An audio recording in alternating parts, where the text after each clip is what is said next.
श्री शिवाय नमस्ते दोस्तों। जैसा कि दोस्तों आप सब जानते हो, कल है बुधवार का दिन और बुधवार के दिन पड़ रही है षष्ठी तिथि, जो कि बहुत ही खास और विशेष होती है। बस दोस्तों, आपको 5 हरे मूंग के दाने से अचूक उपाय करना है।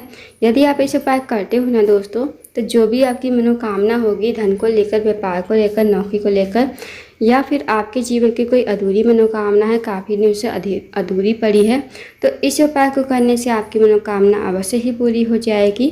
साथ ही अगर आपके जीवन में कोई समस्या है धन को लेकर, कर्ज को लेकर, तो वो समस्या भी आपके जीवन से समाप्त हो जाएगी। पूज्य गुरु जी कथा को सुनकर उपाय को अच्छे से समझाने का प्रयास करेंगे। तो आइए दोस्तों, जानते हैं उपाय कैसे करना है।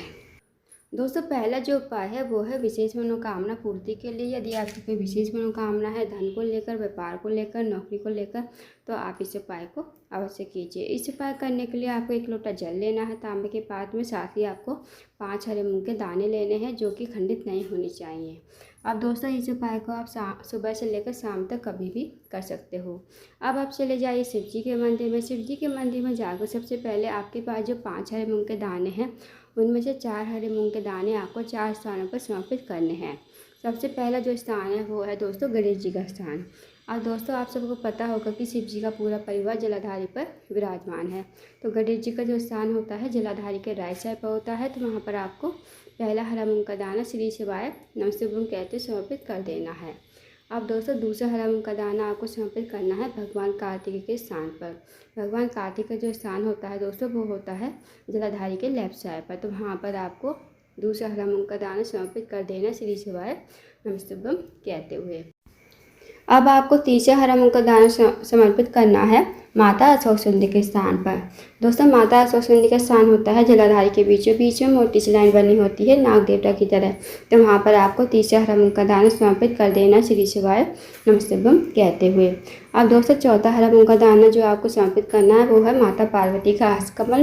दोस्तों, माता पार्वती का हस्तकमल जो होता है, जहाँ शिवलिंग विराजमान होता है, नीचे आप देखो गोल गोल कटी भाग होता है, तो वो पूरा का पूरा जो गोल एरिया होता है ना, वो माता पार्वती का हस्तकमल होता है। तो वहाँ पर आपको चौथा हरा मूंग का दाना श्री शिवाय नमस्ते कहते समर्पित कर देना है।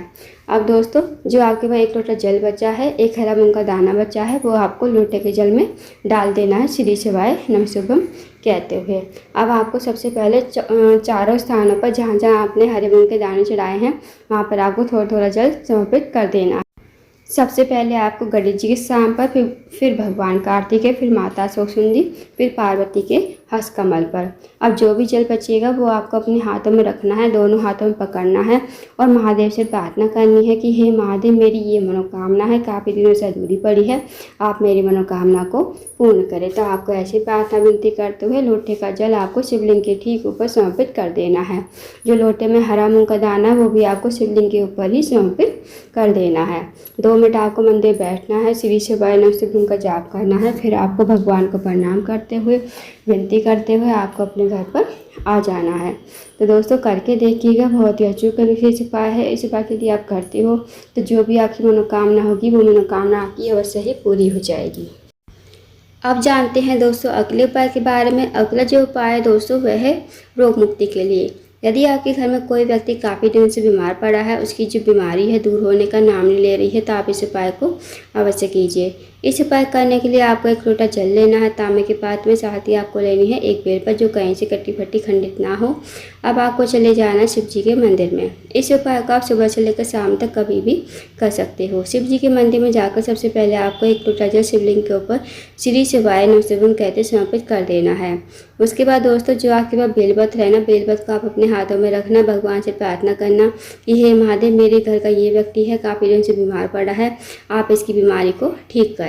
तो आपको ऐसी प्रार्थना विनती करते हुए कुंद केसर महादेव का नाम लेते हुए और आपको उस रोगी व्यक्ति का नाम गोत्र बोलते हुए इस बेलपत्र को कुंद केसर महादेव का नाम लेते हुए शिवलिंग के ऊपर समर्पित कर देना है। सबसे पहले आपको रोगी व्यक्ति का नाम लेना है, गोत्र बोलना है और इस बेलपत्र को आपको कुंद केसर महादेव का नाम लेते हुए शिवलिंग के ऊपर समर्पित कर देना है। 2 मिनट आपको मंदिर बैठना है, श्री शिवाय नमः ओम का जाप करना है। अब जो दोस्तों आपने बेल पर चढ़ाई थी शिवलिंग के ऊपर, वो आपको महादेव से विनती करते हुए औषधि के रूप में आपको अपने घर पर लेकर आनी है। इस बेल पर को घर पर लाकर उस रोगी व्यक्ति खिलाना है जो रोगी व्यक्ति आपके घर में काफ़ी लंबे समय से बीमार पड़ा है। उसको आपको कुंदकेश्वर महादेव का नाम लेते हुए ये इस बेल पर को चबा चबा कर खाने को कहना है। यकीन मानिए दोस्तों, जो भी उसकी रोग बीमारी होगी धीरे धीरे दूर हो जाएगी।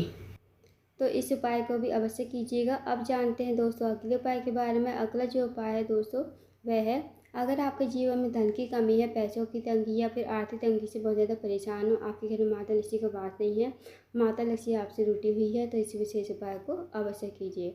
इस उपाय करने के लिए आपको लेना है 1 लोटा जल तांबे के पात्र में, साथ ही आपको लेने हैं 2 कने के फूल पीले कलर के होते हैं जो, वो आपको लेने हैं। अब दोस्तों आपको चले जाना है शिव जी के मंदिर में। इस उपाय को आप सुबह से लेकर शाम तक कभी भी कर सकते हो। शिव जी के मंदिर में जाकर सबसे पहले आपको 1 लोटा जल शिवलिंग के ऊपर श्री शिवाय नमः ओम कहते समर्पित कर देना है। उसके बाद दोस्तों जो आपके पास 2 कने के फूल हैं, 2 कने के फूल को आप अपने हाथों में रखना है। भगवान से प्रार्थना करनी है कि हे महादेव, मेरे जीवन में धन की वृद्धि नहीं है, धन की प्राप्ति नहीं है, माता लक्ष्मी का हमारे घर में वास नहीं है, माता लक्ष्मी हमसे रूठी हुई है। आप कुछ ऐसी कृपा करें कि हमारे जीवन में धन की वृद्धि हो, धन की प्राप्ति हो, माता लक्ष्मी हमारे घर में हमेशा वास करे।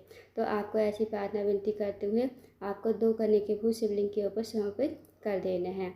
उसके बाद आपको 2 मिनट मंदिर बैठना है, श्री शिवाय नमः ओम का जाप करना है। अब आपको भगवान को प्रणाम करते हुए विनती करते हुए आपको अपने घर पर आ जाना है। तो दोस्तों करके देखिएगा, बहुत ही अचूक विशेष उपाय है। इस उपाय को यदि आप करते हो तो जो भी आपकी धन से जुड़ी समस्या होगी वो समस्या आपकी दूर हो जाएगी। अब जानते हैं दोस्तों अगले उपाय के बारे में।